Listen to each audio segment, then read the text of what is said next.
Hello YouTube, Dave here again. Today I'm back with another WWE replica belt video, and I'm going to be doing a comparison between the 2014 WWE Winged Eagle, comparing it to the 2021 dual-plated Winged Eagle replica.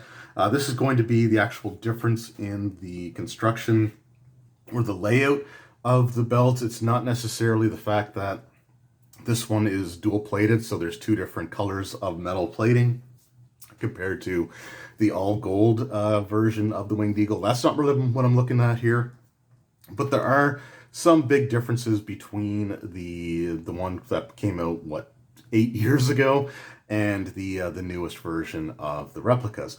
And this isn't to, bash the earlier version of the replica. Like, this is still one of my favorite belts in my collection.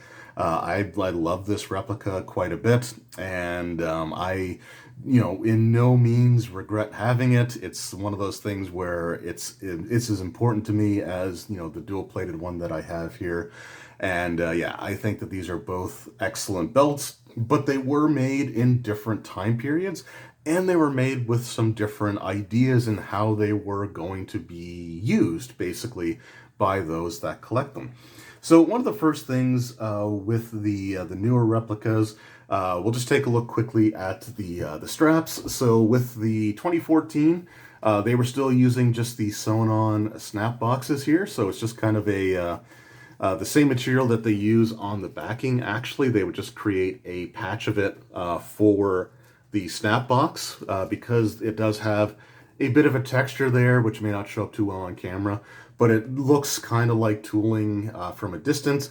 And they also had stitching going around the outside of the strap, and that's just something that all replicas of that era did. So that's not something that's just specific to this version. In fact, even in like 2020 or 2021, WWE Shop released the dual-plated classic block logo tag team championship, and I think that came out even after this replica here, and it still had these sewn-on snap boxes. So it's something that they were doing as recently as like a year ago. So again, I'm not going to fault this earlier version because that's just the way that they were all being done back then.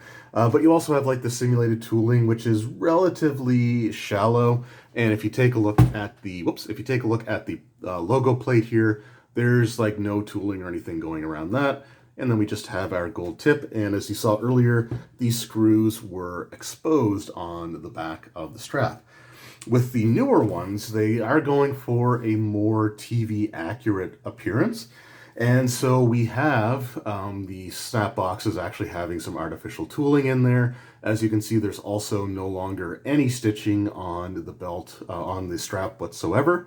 And the screws on the back are covered over like they would be on the actual belt. The only thing that's not covered over like it would be are the snaps here, but I'm pretty sure that's one of the last things that they do in the manufacturing process. So it's not a big deal, honestly, if they're exposed. And the fact that, the snaps are exposed on both sides by necessity on the other side of the strap, I actually kind of like it because you get a bit more symmetry, but you also have better tooling. Again, you actually have simulated beveling, and that also includes the logo plate as well. You can see it's like it's beveled around the outsides of it, and you got your gold tip there again. So another thing with the newer belt versus the older one, which you might be able to see right away, is the fact that I can actually slide the older replica underneath the newer one, and that's because the newer replica belts actually do have a bit of a curve to them. Again, with the newer replicas starting from the Undisputed version 2 up until, today, they are trying to make their belts more accurate to what they would have been on TV. So you do get a lot more of these replicas that actually have curves. In the earlier days, they were just making these to be like display pieces that you would either put on a shelf or more likely hang off a wall. And so the plates were flat. Especially if you were hanging it off a wall, it makes a lot of sense because if it's curved, it's going to stick out and you might risk bumping into it, which could knock it off the wall and cause damage. And if you're just hanging it, especially if you're hanging it, You know, you want to be able to see all the details on the plate, and if it's curved, you might sort of lose some of that when it's just displayed, especially, like I said, hanging vertically on a wall. So again, there were different philosophies behind what these belts were going to be used for. Or, you know, what they thought the belts were going to be used for. Probably not what the, you know, I think belt collectors always like to sling their belts over their shoulders or stuff like that. So, you know, it's not necessarily that. Belt collectors have changed what they do, but I think, you know, back then they didn't realize how likely it was that people wanted the actual like curve and the accuracy and all that stuff. So, you know, again, a little bit of a difference there. This one here, like I said, it is quite flat. There might be like a very minor curve to it, but like minor is the operative term there. A few millimeters versus probably about an inch worth of curve on the newer version of the belt. Another thing that we have is the sidebars. So a couple of different things with the sidebars. Number one, on the 2021 dual-plated replica, they are actually attached to the center plate, whereas on the older versions, they were separate pieces that were screwed on to the strap itself. Now, again, I think that one of the main reasons for that was if they were attached, it's just something that could have, you know, been damaged during shipping. So it's likely that they wanted to eliminate any possibility or as many possibilities of having to give out refunds as they could. So I think that was one of the decisions behind it.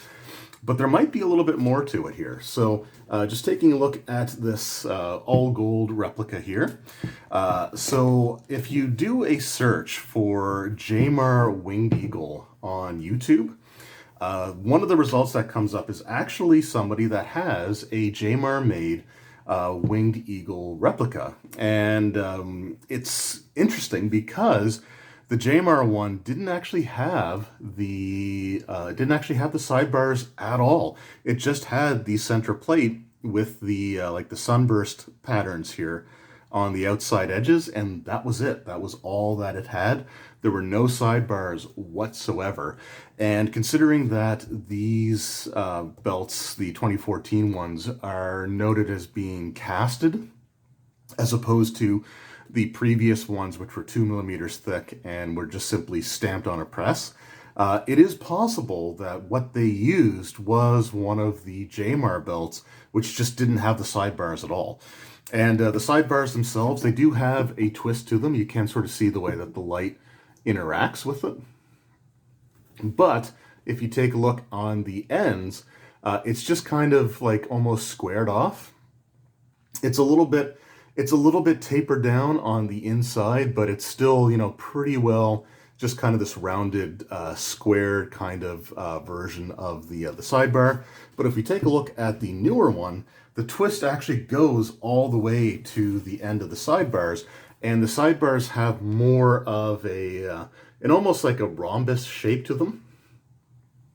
And as you can see, they're actually taller on the inside than they are on the outside, whereas with the 2014 replica, they actually kind of angle down where these ones kind of angle up. So again, a little bit of a difference there.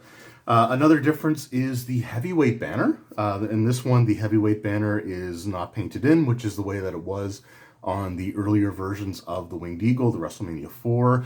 And I think the WrestleMania 5 belts did not have the paint in the heavyweight banner, versus all the versions after that, which had the heavyweight painted in black. Another thing is our world banner here. This is a stacked plate.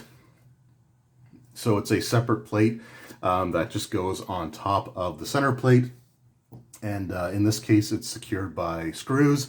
I think on the real belt, it was just epoxied into place.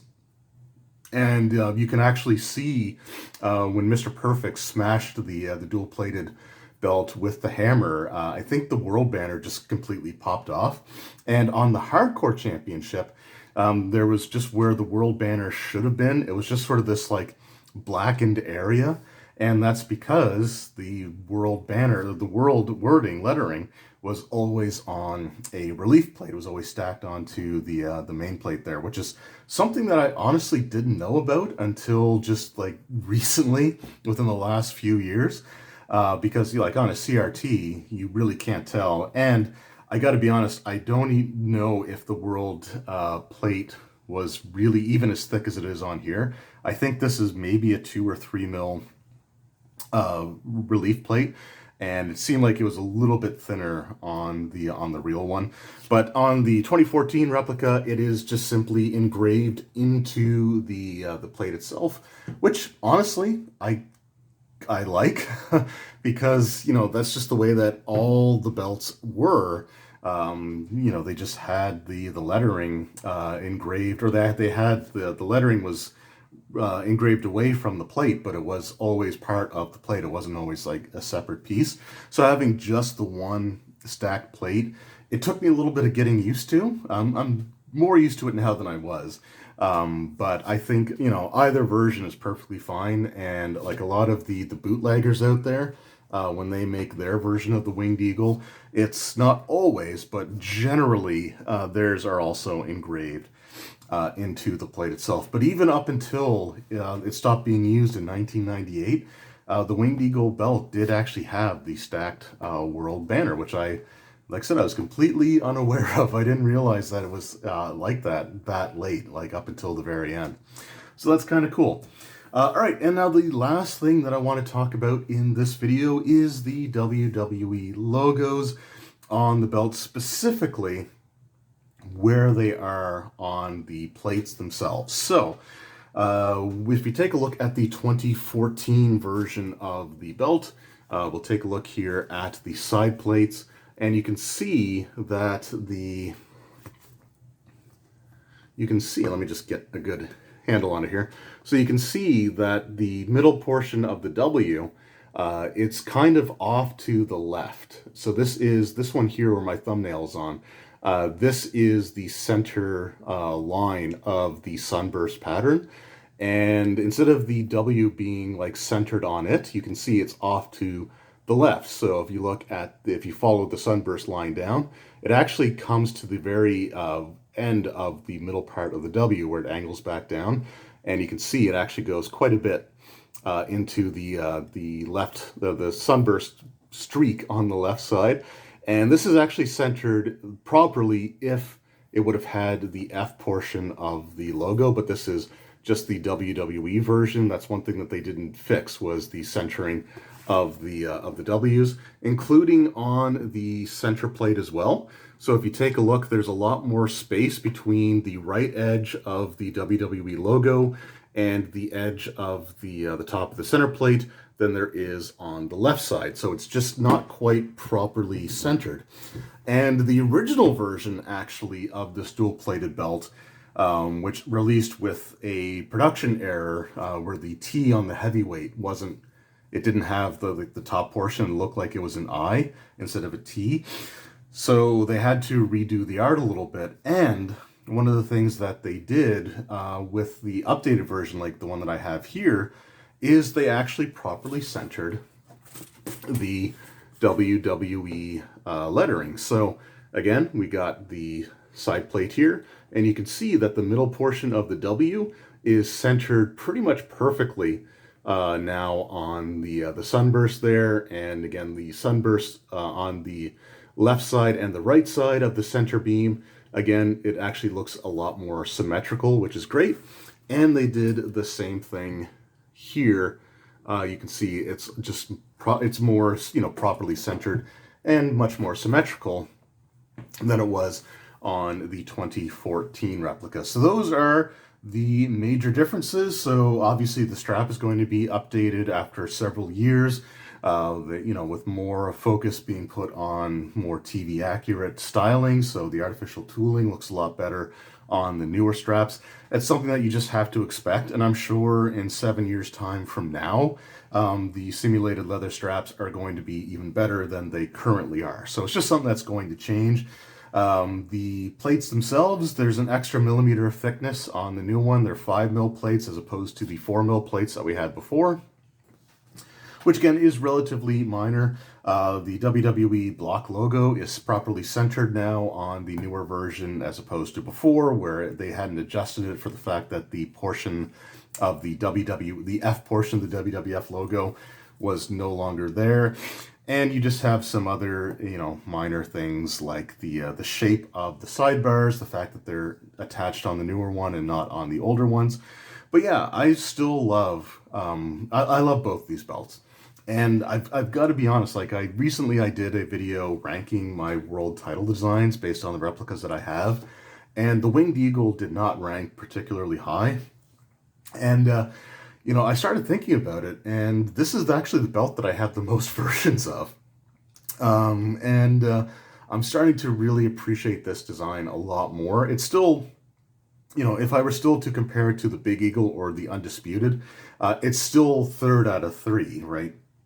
In terms of the ranking for it, but I'm really starting to love this belt just a lot more than I did before. Oh, one last thing, I think I forgot to mention it in this video, but the wingtips on the newer version are actually longer. They're extended a bit further than they were on the 2014 version. So you can see that the line where you see like the detailing of the feathers, the line that goes up in the middle of the feather, it comes pretty close to the tip of the feather itself, and the topmost portion of the wing isn't much longer than the next one down. Whereas if we take a look at the 2021 version, as you can see, you've got a lot more space. You got a lot more of the wing tip going up past that where that line is sort of engraved into it. And the top portion of the wing is noticeably longer than the one next to it. So yeah, but yeah, like I said, I love both these belts, and I think that if you're a belt fan, either of these are going to be, a welcome addition to your collection. Like I would not, I wouldn't try to talk anybody out of buying this version of the replica at all, right? I still think it's a fantastic replica. The fact that the bars aren't attached doesn't bother me. I actually do want to get into leatherworking in the future, and I actually want to try to reproduce the Jamar style of the Winged Eagle. So when I do that, I'm actually not going to use the sidebars because the Jamar one that I saw didn't have the sidebars. So I actually I like the fact that these aren't attached so that I can actually give that a go and just see how it looks. But yeah, these are both fantastic. The white strap and the teal strap Winged Eagle belts on WWE Shop tend to be a little bit cheaper, tend to go on a little bit more decent sale than the dual-plated version. And like I said, I think that these are both fantastic belts, and I still love this belt as much now as I did before. It's just now I have this one as well. And yeah, they're both fantastic, but they were designed for different reasons or with different goals in mind. One was more just meant to be a display piece that you would hang on your wall, whereas the newer ones are meant to try to be much more TV accurate than what we had with previous replicas. But they're, like I said, I love both these belts. Anyway, thank you guys very much for watching. I hope you enjoyed, and very soon I will be doing my deep dive into the design evolution of the WWE Championship from 87, 86-ish, all the way up until modern day, and to see how the title has changed and what elements of the championship have been used in the one that replaces it. And just kind of, it's more interesting than I thought it was going to be. And there were things that I was really surprised by when I actually, stopped and took a look at it. So I'm looking forward to getting that one out sometime very soon as well. I also might be doing a paint mod video on this particular Winged Eagle because eventually I do want to make it look more like the Jamar one that I saw. Jamar does like to use the lighter blue, like the turquoise blue for his globes. So I'm considering removing the plastic for the globe here and painting it in with the turquoise. I might even just redo like the world banner and stuff like that in black as well, just to try to get a little bit more depth to the etching. But yeah, that's stuff that I'll be working on at some point in the future. So thank you all very much for watching.